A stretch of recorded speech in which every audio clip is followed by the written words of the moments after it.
We are live. It is May. May 1st. April is gone. May is here. April showers bring May flowers, and they bring Teddy covers because this is Wager Talk Today every Monday through Friday, noon Eastern, 9 a.m. Pacific. And since it's the month of May, it's a Prez free zone for at least the next 4 days to start this month off.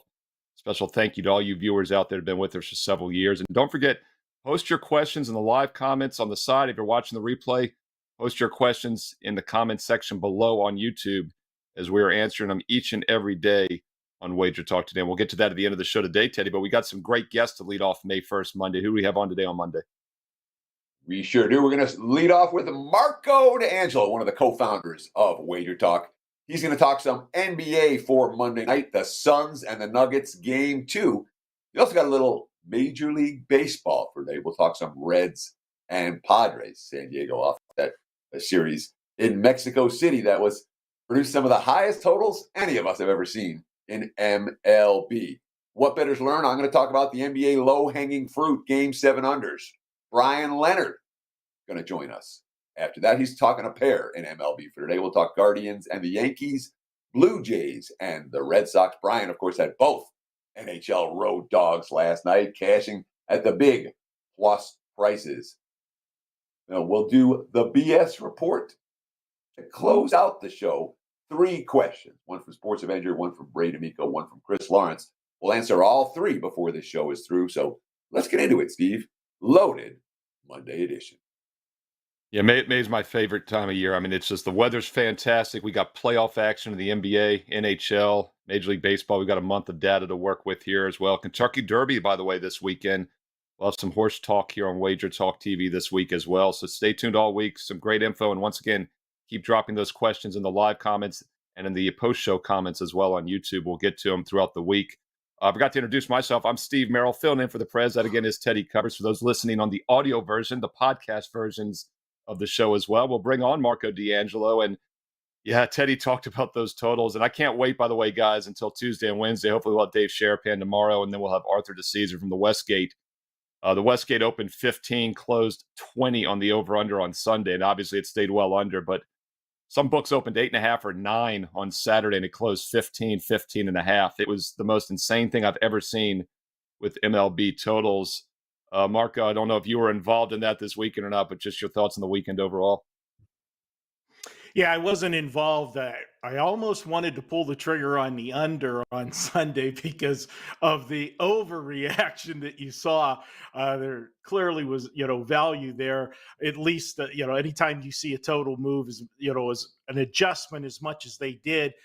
Because would they have 27 runs scored on Saturday, right, and thought would have another one like that. But I left it alone. And that's the beauty of sports betting. Everybody's got an opinion, and usually it's an overreaction. And that's why, and I know, Steve, you're similar to me in the aspects of we kind of like to be against the grain, the contrarian route. Right. And that's why I always say that's a time-tested thing, because the public's always going to react to something, and Vegas is always going to react to their reaction, and generally there's value in our sides going against the grain. But that was a perfect example on Sunday. Yeah, Ralph Michaels actually is a great follow on Twitter at CalSportsLV. He actually posted a free fun play on the under Sunday and was talking about that a bit as well. So check out the free plays. Don't forget about those at WagerTalk.com. We're going to get to that Padres game in a moment, but first let's talk NBA playoffs. That's the Spotlight sporting event tonight, in my opinion. By the way, NBA tip-off will be on at 4:15 Eastern. I'll be back on the NBA show today at 4:15 Eastern, so check that out. Brian, Phoenix at Denver. I had a best bet on Denver in Game 1 on Saturday. I've talked about it throughout the playoffs. They were the number 1 seed in the West, 4th best record overall, and they were only the 3rd favorite to win the conference. Feel like they've kind of been flying under the radar this entire playoffs and doing what they've had to do. They did that in Game 1. What are you doing with Game 2 tonight? Well, first of all, Brian's never looked so good. You called me Brian. I called you Brian? Did I? Yeah. You know why I did that? Because Brian is on either First Pitch or NBA today, and I was about to say Brian will be with me, and I'm going to check right now. He will be with me on the NBA show, and I didn't want to say the wrong show, so that's probably why I didn't realize I did that. But yeah, Bryan Leonard and Steve Merrill both be on the NBA show. Marco's on right now. Yeah, no problem. And you look at this one, Steve, and normally, I'm a big, we talk about the zigzag theory in the NBA playoffs a lot. And I can tell you that this will be one of the more popular zigzag teams because you got Phoenix. And the reason I say that is coming into the playoffs, since they added Kevin Durant, this Phoenix Suns team went from a team that was, mediocre most of the season, hovering, between that 50% and 55% win percentage during the regular season to making that big signing at the trade deadline. And then all of a sudden, everybody's handing them the West. So the fact that they dropped the first game, people like to look at the home team in game one of a series. It's going to be a natural knee-jerk reaction to grab Phoenix tonight. I'm not doing it. And here's my thing. I know Kevin Durant makes Phoenix a better team. There's no question about that. But my question is, do we have enough of a sample size with him and the rest of this team as far as team chemistry goes that they warrant to get this much love?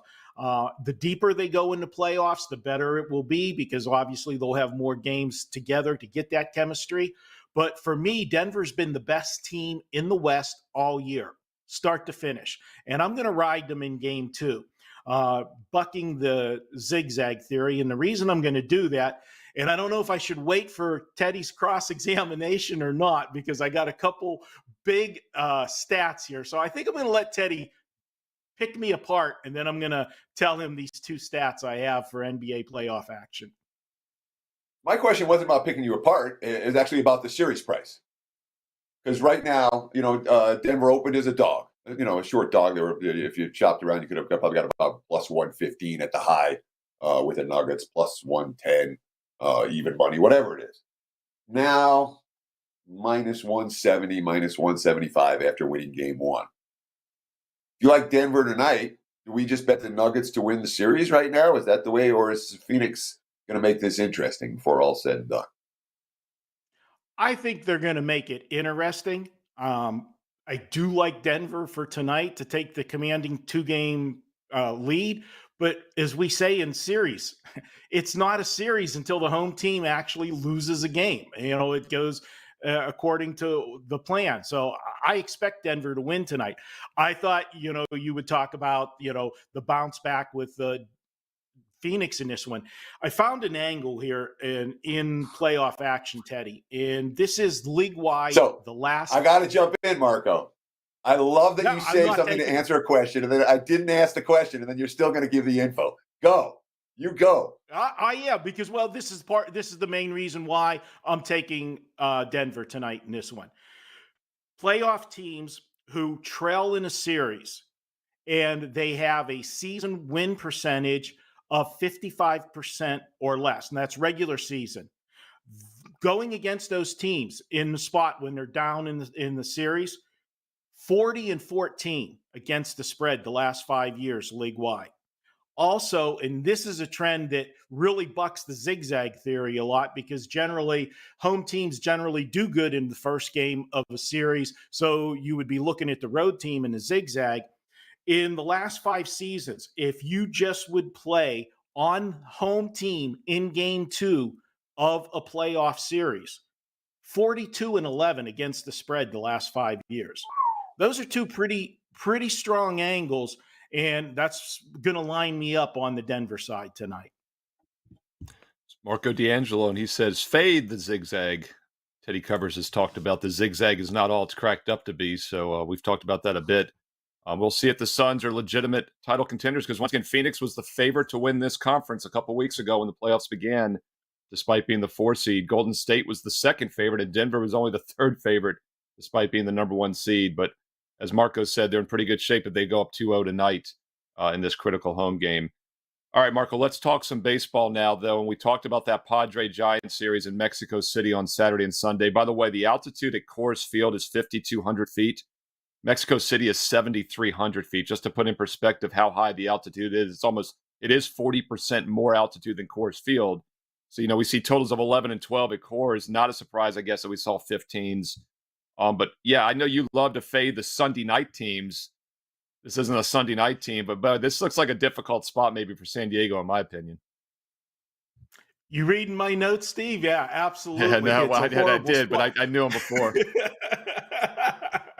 It's a spot here for the Padres. I'm going against the Padres. No sugarcoating it. They're in a horrible spot. Before the two games in Mexico, and as you said, that high altitude that they played in, they played 7 games on the road prior to that. So this is a team that's returning home from a road trip, 7 true road games, and then they were supposedly the home team there in this one down in Mexico, but it was played at a high altitude. The Saturday game burned a lot of the bullpen with the 16-11 game, had to use a lot of pitchers. They got a little bit of a reprieve yesterday, obviously with some better pitching performances, especially Yu Darvish. But they're coming back home laying a monster number with a pitcher that I cannot get behind at all. So what I'm going to do here, because and the pitcher I'm talking about is Blake Snell.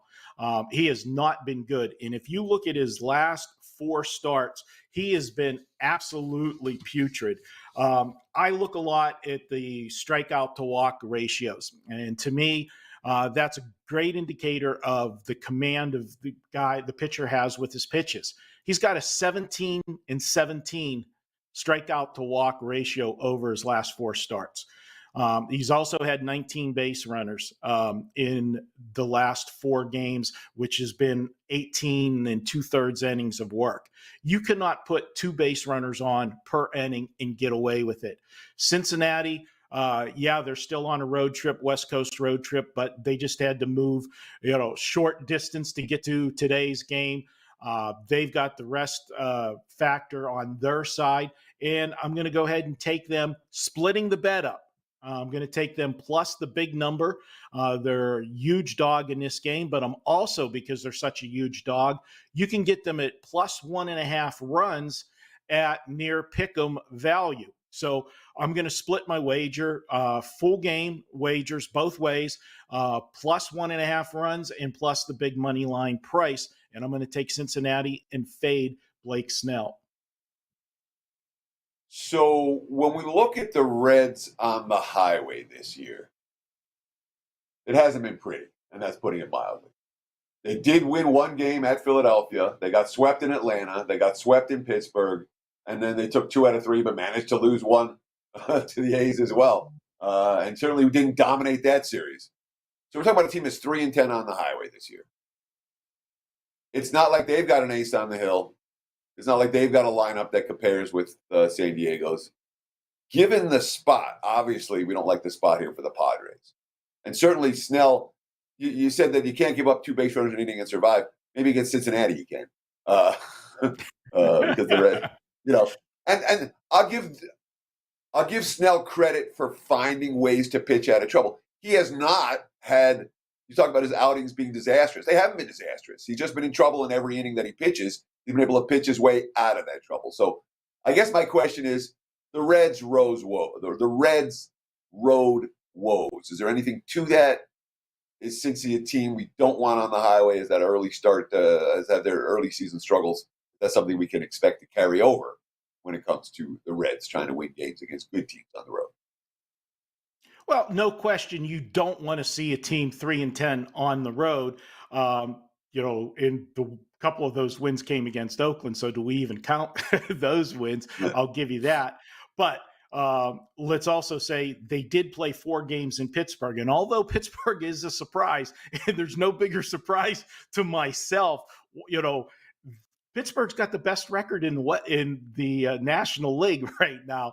Surprising. So they have played some tougher guys. But what I will combat that with is, yes, they do have road woes, but their road woes are also kind of erased by the fact of their left-handed success. They're 7-3 against lefties this year, playing well against them. And Luke Weaver, that's on the mound for Cincinnati, although his season numbers are not good, if you look at his last 2 starts, he's got a strikeout to walk ratio of 16-4, which to me is an indicator that maybe he's found his command of his pitches, and I expect a better outing off of him based on those last 2 starts, strikeout to walk ratio. So I'm going to take the price here. The one thing that you did say about Snell, I agree. He's finding a way. You know, we use the phrase, he's danced through the raindrops in every inning that he's pitched. But he is still going to only give you 5 innings if you look at what he's been doing. And then we're going to go to the Padre bullpen. And as I said, wasn't the best of weekends for, you know, a Padre bullpen. It had to be used down in Mexico. So all of that factors in that I just think there's value at such a big number. Yeah, Reds have won 5 of their last 6 with only a 1-run loss yesterday after 5 straight wins, and they've haven't lost any of their last 10 games by more than 2 runs. So that run line at plus money probably is enticing. And by the way, what Marco did there with half a unit, if you want to say half a unit money line, half a unit plus 1.5, is he's made a +1 play, and it comes out to plus 158 on the +1 run. If you cannot find that actual bet at your sports book, it's a good way to do it. Dave Koken's talked about that over the years as well. That is Marco D'Angelo. Once again, he will not be on the NBA tip-off show with Bryan Leonard and Steve Merrill, but that is Marco D'Angelo. And Marco, been red hot. It seems like every time we've had you on, we've talked about what a great run you've been on for about a year now. 4% best bet tonight. And by the way, I forgot to mention it is $9 Monday, so you get Marco's top 4% MLB best bet for just $9. And your 4% plays went a mere 20-7 in the month of April. So tell us a little bit more. Yeah, it's been a good run. And, you know, I generally have 4% play, a top play each day that we zone in on. And it's in Major League Baseball today, not one of the games we talked about. You can check that out at WagerTalk.com and check out all the guys. $9 Monday. It's one of the best days of the week at WagerTalk for sure. It's a great time to get some strong plays. And once again, Marco was 20-7 on those 4%ers in April. He's got one going tonight on Monday, and it's $9 Monday, WagerTalk.com. Thanks, Marco. We'll see you soon. Going to have Bryan Leonard on in a moment, Teddy. But first, let's talk about what we learned over the weekend. You know, we had a huge Game 7, only one Game 7 in the first round. Barely got any Game 6s, but we got a Game 7 yesterday, Sacramento, Golden State. What did you learn? And we had a couple Game 7s in the NHL. Bryan Leonard came on, and he cashed both of them with the underdog. He'll be on in just a few minutes. I want to talk about Game 7 unders in the NBA. You know, talk about low-hanging fruit. And this is one of my biggest weaknesses as a handicapper. I don't grab the low-hanging fruit when I see it. Ralph Michaels had a tweet, you know, Game 7 in the NBA, an automatic under, right? And, of course, it's 39-24 to the under long term. But then Ralph's tweet goes, not so fast. In round 1, Game 7, 15-14 over-under record. In all the other rounds, it's 25-9 to the under. So the round 1 Game 7s haven't been as lower scoring than other Game 7s throughout the postseason. That being said, for yesterday's game between the Kings and the Warriors, I felt like I had to take the low-hanging fruit. I have to play the under in this game. Why? Even though round 1 Game 7's 15-14, nothing pointing towards unders there. The highest total in any of those Game 7s over the last 20-something years prior to yesterday was 218 Nuggets Jazz. That game, 80-78 final. Yeah, it stayed 70 points under the total. The second highest total was the Rockets Jazz, 216. That 104-102 final stayed under by double digits. The third, no, I think it was the fourth highest total. Again, this is a 20-something year database sample size. The highest Game 7 totals ever. Fourth highest total was 209, 90-86 final. Total sitting at 230, 229 yesterday. I'm like, I have to take this low-hanging fruit. And frankly, I thought the pace had to slow down in the fourth quarter. It had to. It was a close game or a blowout, doesn't matter. The pace is going to slow down late in Game 7s. We saw that. Ended up cashing the under ticket. Now 5-0 with the last 5 in the NBA. And 181 and 120 in the NBA since 2022. We do have a 5% big ticket play available for tonight on $9 Monday. That's what I learned, Steve. Back to you. Well, you know, another low-hanging fruit that did not cash, though, 'cause there's always two sides of this, is home teams in Game 7, right? They've been over a 75% play straight up for decades. And the Kings actually closed as a favorite yesterday, went from a 1-point dog to a 1.5-point favorite. But there again, I think there's an asterisk next to that, because the reason Game 7 home teams normally win is because they're the better team theoretically. And I don't think Golden State, well, obviously they weren't, because they were a 2.5-1 favorite in the series. So there's always little intricacies in these things. And by the way, one of the reasons I think the unders do better later in the playoffs is because you're more likely to get Class A teams playing each other. You can make an argument that these were two, not Class A, but Class A, Class B, above 60% teams. If Golden State had been healthy all season, they obviously would have been. So, yeah, that was a big total, 229. It was closed in most spots. Circa went from 229 to 227.5 right before tip-off. We saw that at some other books. So I think there was a heavy sharp money hit right before tip-off on that under, and it landed 220, despite ended up being a little bit of a runaway by Golden State. So, yeah, Teddy, it's something to keep an eye on. Game 6s and 7s, I always lean towards the under. That's my default lean when a game's on the line. We do see a little bit more defense normally. Yeah, and that's, again, the default stuff. You're like, yeah, we got to look in this direction. And we had a question on the BS report about do you ever have any auto systems, auto plays? And it's no. I really don't have any auto trends or auto. But when you're stacking chits to one side or the other, game 7 under, game 6 under, there are already chits on that side of the equation. Right. Yeah, in every handicapping situation, you have a lot of metrics you're looking at. For example, the fade the public information, I talk about this every year during the NFL. It's a filter. It's a factor. It's one of the many things I'm looking at. And if I'm really close to using a game, and the other side is very public, that might be enough for me to pull the trigger on that team. If it's the opposite, it might be enough to keep me off that game. It's a filter. It's a factor. Game 6 and 7s, you usually want to lean under. Really have to have some good reasons not to.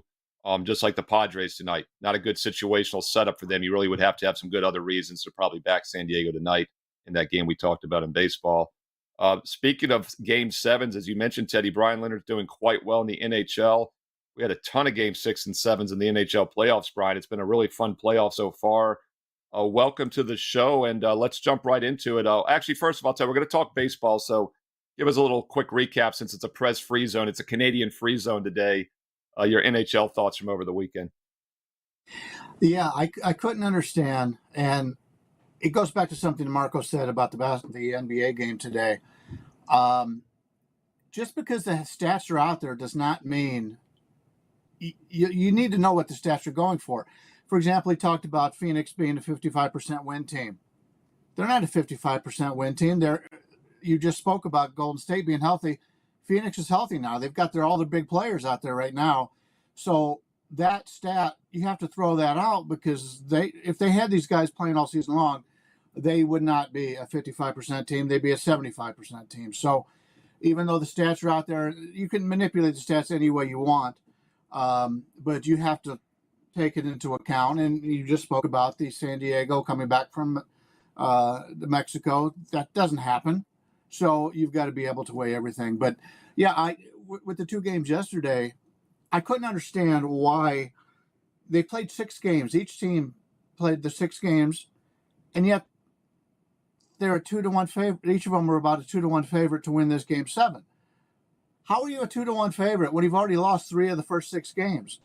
You are not that much better in this matchup. Now, you may be a better team during the regular season, as we know about Boston, but that matchup was not a good matchup for Boston the whole time. Florida is one of those teams that could score. They're very fast.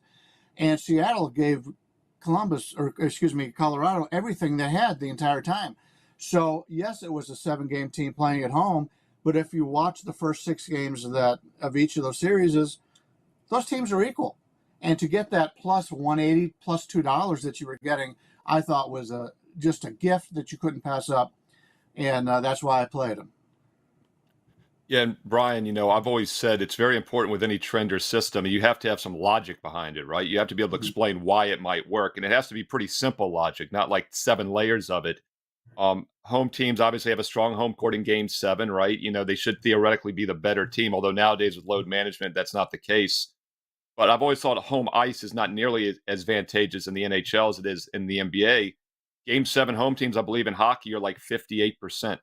The NBA, they're almost 78%. So right away, there again, there's logic behind it and the numbers back it up. So yeah, you're getting 2-1 on dogs with less of a road disadvantage. It makes a lot of sense. All right, let's turn our attention to baseball. One game that surprised me yesterday, and the one I got wrong, actually, I'll be straight up about. I've had a great baseball season, hitting over 70% on sides.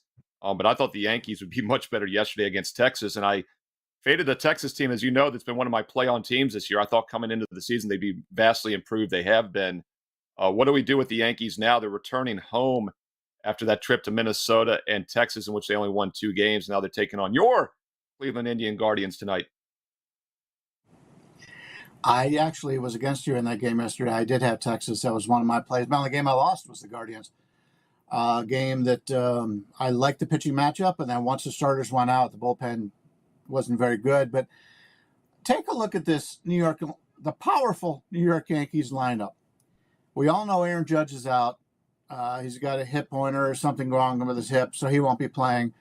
They even bring up Jake Bauers, who hadn't been in baseball for a few years. He comes in. He was hot as hell in the minor leagues. They rig him in. He plays one game, and he gets hurt. This Yankee team, from a pitching standpoint and a hitting standpoint, is just a shell of themselves. It's more like a AAA New York lineup. You look at their starting lineup today. It hasn't been announced yet, but based on the players on the roster, you can get a pretty good idea.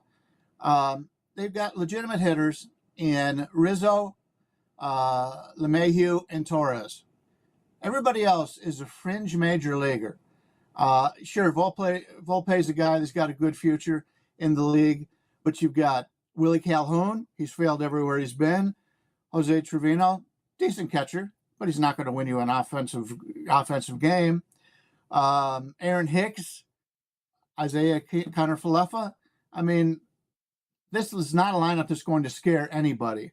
And you got a guy coming in here for Cleveland with Quantrill. He hasn't gotten off to a good start this year. In fact, he had won a tremendous amount of games at home, and then he lost for the first time last time they played at home. His road numbers this year are actually better than his home numbers. It's been really strange. If you've been betting Quantrill at home the last couple of years, he has made mint for you. But going on the road here against Herman and the Yankees, I don't think either team is going to score many runs here. Herman's a good pitcher when he's on, but he's one of these guys that is still very young. And if he gets hit, he tends to lose a little bit of his mojo, and he starts worrying about it a little bit. And that's something you can always keep in mind when you play Cleveland, because Cleveland's a team that does a lot of running. And that's what Cleveland does. They're a team that steals bases. But Cleveland can't get on base right now. None of their guys are hitting. And so they can't get on base to steal those bases. Offensively, they're really weak right now. The Yankees lineup is really weak right now.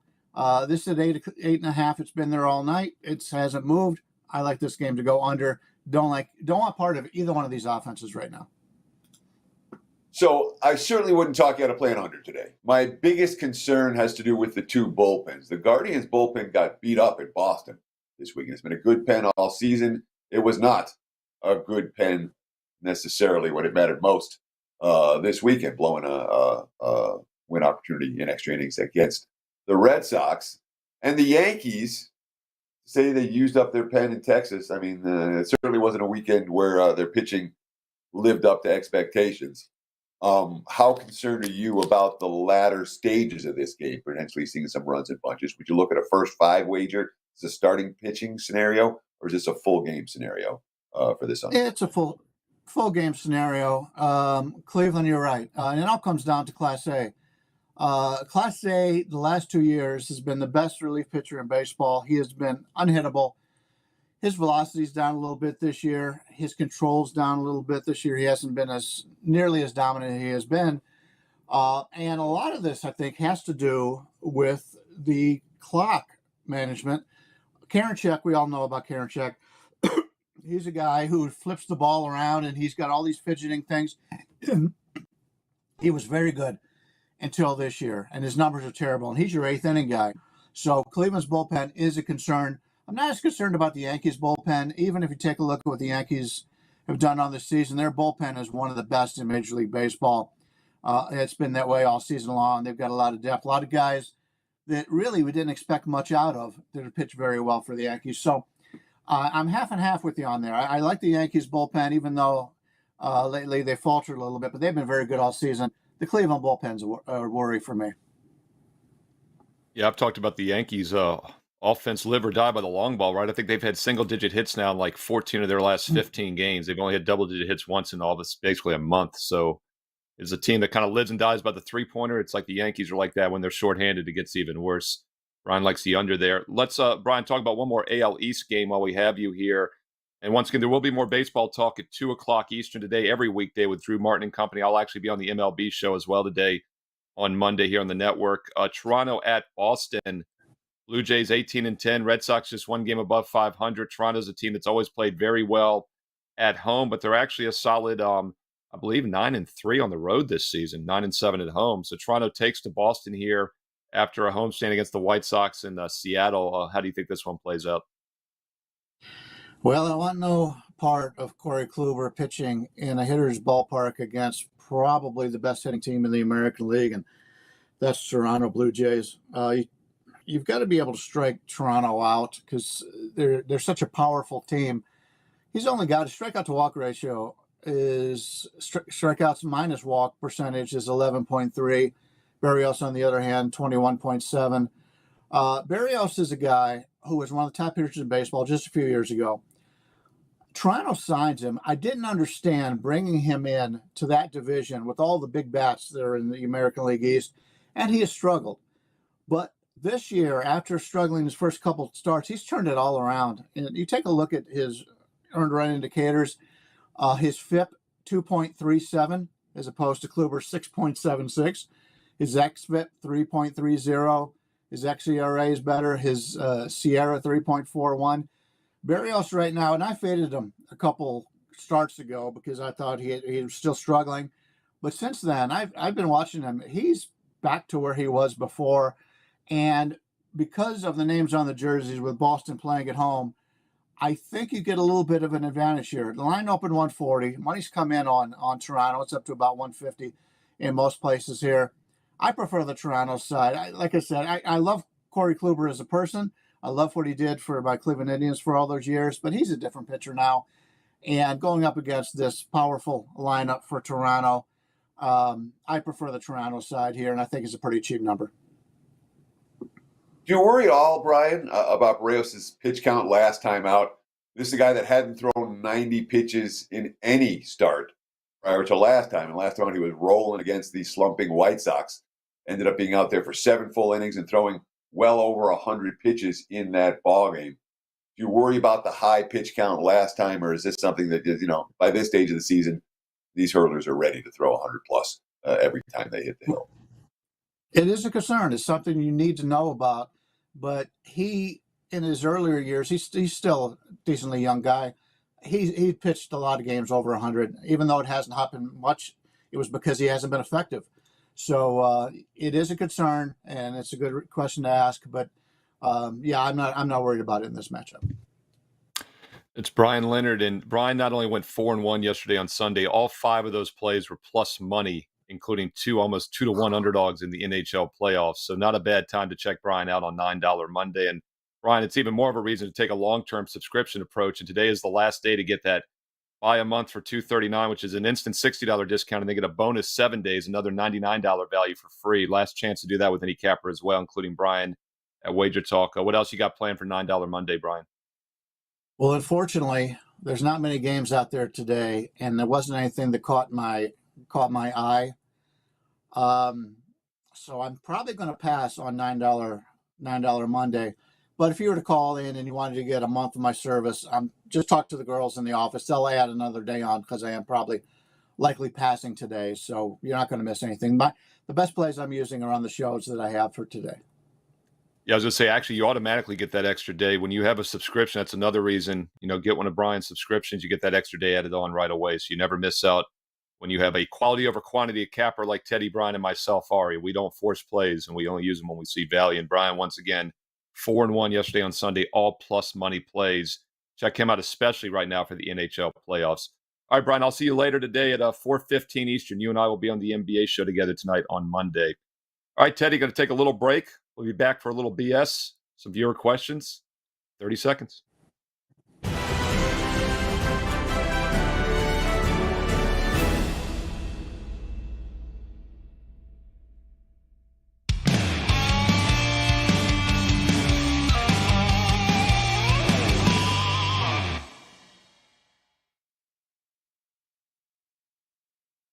You started and asked me the question. Boom. For example. BS time. When I think of BS, I think of not Teddy covers, but I'm going to throw it to you anyway, Teddy. So how are we doing this, man? Prez is throwing these new segments in, so I'm going to ask you some questions. I get to ask you some viewer questions, and we chime away. Sure, and then we talk about them. Real simple. Sounds good.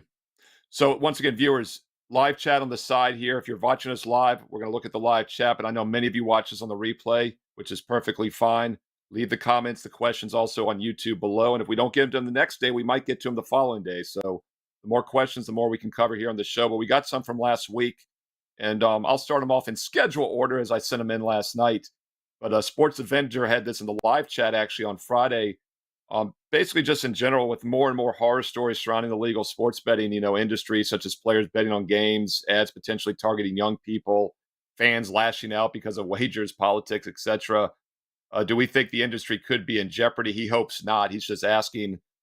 Teddy, I'll throw it to you. It's not something that's crossed my mind, but I know there's definitely been some pros and cons to 30 different states having legal sports betting now. Sports Avenger, great question. The answer is, okay, do I think the industry could be in jeopardy? 100% no.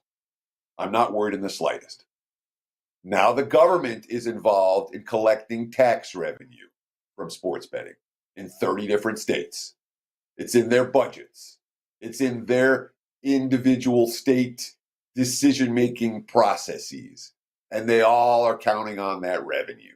So when you get the politicians involved and you say, okay, well, we can make this all illegal again and throw this revenue out, or we can use this revenue for our budgetary shortfalls, the politicians pretty close to 100% of the time will use the money for their budgetary shortfalls. I don't think the industry is in jeopardy at all. And the concerns that you have, horror stories, players betting on games, no, they're getting suspended.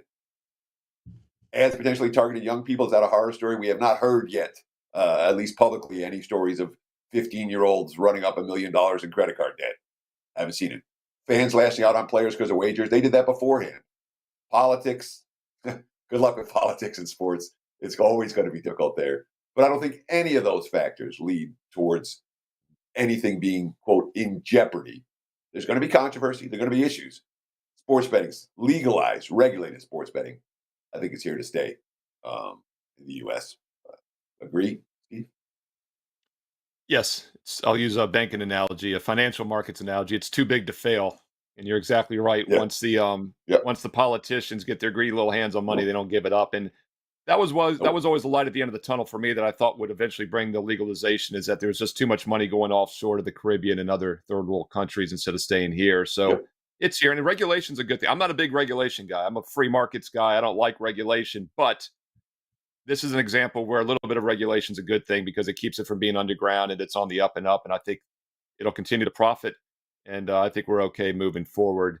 Another good question. This one actually came in on Thursday. And you all weren't able to get to it. So Ray D'Amico asked it in the comments in YouTube afterwards on Friday's show, reposted it so I would see it since it's a Prez free zone. And once again, it's safe to ask the questions this week, folks, because it is a Prez free zone for the next 4 days. Very unlikely you'll be made fun of if you ask a question here the next 3 or 4 days. So this is the one about MLB umpires from Ray D'Amico. And Ray's actually 65 years old. He's been betting on sports for over 50 years now. He doesn't remember ever factoring in umpires into the equation, Teddy. He was asking if we do. I'll keep it pretty simple on my end. I don't really factor umpires in. I know back in the 90s when I started, there were definitely some people that were using it for over-under information. I think it worked a little better back then. I just have always felt like the sample size isn't quite large enough. It's a little difficult to find out ahead of time sometimes who's back there. But the logic, folks, is that some umpires have bigger strike zones or smaller strike zones, so it might benefit over-unders, usually when you're handicapping umpires. Teddy, is it anything you've ever messed with as far as handicapping MLB? So remember when Robbie Alomar went off on John Hirschbeck? It's got to be the 90s, right? Yeah. From Robbie Alomar, didn't he? Yeah. And then I forget, it was a spitting incident or something. He went off on the ump. Spitting. Hirschbeck was one ump who was known for having a monstrously wide strike zone. And Hirschbeck was known long-term as being an under umpire. That's, 2-3 decades ago now. And we aren't seeing the same long-term trends from many umpires today as we were 20 and 30 years ago. We're like, this is an under ump. This is an over ump. The markets used to move to that. The markets used to, every time Hurst was behind home plate, the markets would, you'd see a half run move down or juice coming on the under. I haven't seen that in the modern MLB betting marketplace. It is certainly a factor you can consider. I think from my standpoint, I would say it's more important for totals than for sides. Umpires who squeeze the strike zone, umpires that have a little bit wider strike zone, makes an enormous difference for totals. But finding those umps matched up with the pitchers that are going to take advantage of the umpire tendencies, et cetera, sometimes you can get yourself thinking in circles on this stuff. And too much information can create paralysis by analysis. It's a factor you can consider. It's a factor at times worth considering. It's not something that gets me on or off any play. Yeah, once again, like we talked about earlier, it'd be a filter, it'd be a factor, part of the overall handicapping arsenal that you're using. So maybe if there's a guy that's 58% unders in his career and you're looking at the under, that might be enough for you to pull the trigger. It's another factor to use. I don't personally mess with it much because I haven't found many guys in recent years, like you said, that have much of a discrepancy. I do agree. I think that's something 20, 30 years ago you saw a little bit more. And let me just jump in real quick because I'm not looking at the umpires over-under record. I'm looking at their strike percentage. All right. When you get 63, 64 strike percents versus 61, 62, that's the difference. That information is available. The umps calling 64% strikes versus the umps calling 61.5% strikes. That adds up a lot when it comes to totals. Yeah, one thing I want to add real quick, Teddy, is I think things have changed as well because every game has the box on the TV. So I think the umps have to be more accurate than ever. They know this. They know they're being watched more. And don't forget, AAA now for several years have been using auto umps in some of the leagues where they don't make the strike calls. They have it in their earpiece and it's automatic, like the box you see on the TV screen. So if there's ever a time in baseball history where umps have to call about the same strike zone across the board, it's probably now. So that's another reason I haven't really used it in recent years. All right, this last one's an interesting question as well. This also, Ray, thanks again for commenting in questions. And once again, this is another one that was on the YouTube comment section from Friday's show, and it's from Chris Lawrence. And he said, when is the last time you've lost 10 bets in a row? And bigger picture, if it's been a long time, which it has, I can't think of the last time I've lost 10 in a row. And Teddy, I doubt you've done it too often either.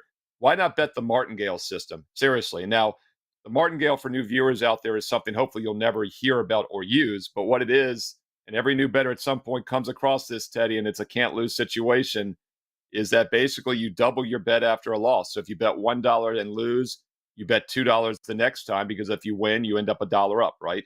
If you lose that, you bet $4, $8. You're doubling the bet every time. The problem is when you get down 6, 7, 8 losses, you're literally risking like 128 units to win 1 unit.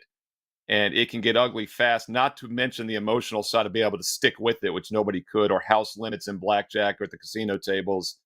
Look, this is a betting system that's going to win 99% of the time, and you're going to still go broke. And Teddy, I'll let you run with it. Yeah, I mean, you get a lot of little wins and one giant loss that kills you. You asked me when's the last time I lost 10 in a row. I had a really rough start to December. I think I went 4-21 to open December. I don't know if it was 10 in a row or not, but it was just awful. I couldn't do anything right in any sport for like a week plus. That can and does happen. All right. Winning bettors, that can and does happen. But this is what happens with a Martingale. All right. You win a little, you win a little, you win a little, you win a little, you win a little. You might win a little 100 times. The 101st time you get crushed and you lose your entire bankroll. Happened to me. Yes, this is, this is in the mid 90s, but little win. And I wasn't, I was playing table games. I wasn't working on sports betting, but it's the same concept. You win 1 unit, you win 1 unit, you win 1 unit, you win 2 units. Oh, wow. Now I just lost 128 units. And of course you do run against limits. So anyone who has ever tried the Martingale system or a modified Martingale system, you know what? Most of them either broke or they learned their lesson. It's not anything I would recommend. Yeah, and to put it in perspective, 10 straight losses at 50-50 odds is 1,024 to 1, so a little over 1,000 to 1. So if you lost that 9th game, you would literally have to bet $1,000 to try to get back your $1 win. And then if you lose that, you're having to bet over $2,000 to get back your $1 win. Now, like anything, like it's financial markets again, it looks great on paper, and you're like, yeah, I can stick with that because I know eventually I'm going to win. Eventually, it's going to come up black instead of red in roulette. The problem is, in the real life scenario, it's really tough to risk another $2,000 to win $1, and it's a terrible money management system, and it doesn't work. But yeah, it'll work 99% of the time, but you're going to go broke on that 100th time. And Teddy, the best lessons in all of life, whether it be the financial markets or the betting markets, is to lose early. I've always told people that. Lose when you're 15 or 16 years old when you're making dollar bets with your friends, because that's how you lose, and that's when you can afford to lose. Stay away from the Martingale. Real quick, if you have any questions, live chat on the side here. I'll keep an eye on that throughout the show and afterwards. But more importantly, on the replay here, please leave them down in YouTube, comments below. We always read all the comments and we reply back, and now we reply back live on the show as well. And don't forget, if you have the question, there's probably 50 other people that have the same question. Maybe there's not man enough or woman enough to ask it. So don't be afraid. It's a Prez free zone. It's a safe space this week until Friday. I'm Steve Merrill. That's Teddy Covers. It was a great show, Teddy. I know you've got a big play going tonight. I've been on a nice run, number one in the NBA 2023. MLB has been great as well. Check out $9 Monday. And don't forget, it's the last chance to get 4 weeks, or actually more than 4 weeks, 30 days for an instant discount plus an additional 7 days for free. That expires tonight on Monday. No promo code needed on every page. WagerTalk.com. Teddy, take us home. Yeah, and it's important to note with the viewer questions, look, I always rip the guests. That's part of my job. I got to ask tough questions. Viewer questions, not ripping anybody. Really appreciate you guys taking time out of your day to help us create content that engages you. I have a 5% big ticket tonight, $9. Get it right now over at WagerTalkerSportsMember.com. Steve and I will be back again tomorrow, right here on Wager Talk Today. Same time, same channel, 9 a.m. here on the left coast. Noon for you back east. Between now and then, enjoy the games and best of luck with all your wagers.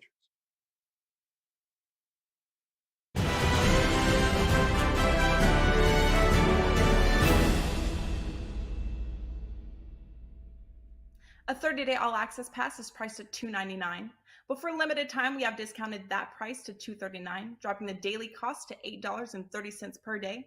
Basically, we took $9 Monday, dropped the price, and we're giving you the option to lock the discount for a full 30 days. Even better, for a limited time, we are adding 7 days free. That's a $99 value to kick in once your 30 days expire. This brings your new daily cost to $6.40 per day. So outside of the discount on 30-day all access, we are tossing in a free 7-day all access and $99 value for a combined savings of $159. So to recap, for the next 37 days, you'll get all plays across all sports from your favorite Wager Talk or Sports Memo handicapper played during your access, including 5% best bets for around $6.45 per day. Act fast as the special offer expires at midnight on May 1st.